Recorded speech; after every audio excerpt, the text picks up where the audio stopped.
ঢুকলেই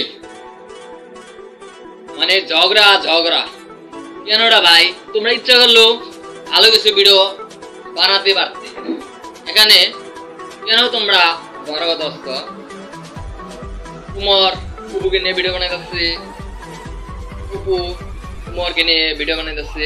কুপু একটা মেয়ে বিয়ে করছে দুবাই।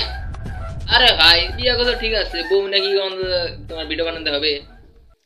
অপু যারা অশিক্ষিত তার প্রমাণ আপনারা পেয়েছেন। উমরের পিক তার ওয়াশরুমে দিয়েছে, আসলে লেখাপড়া করা নাই, ওটাই বোঝাতে যায়। আর যদি অপু যদি শিক্ষিত থাকতো তাহলে উমর একজন শিক্ষিত ব্যক্তি, তার পিক সে ওয়াশরুমে দিত না।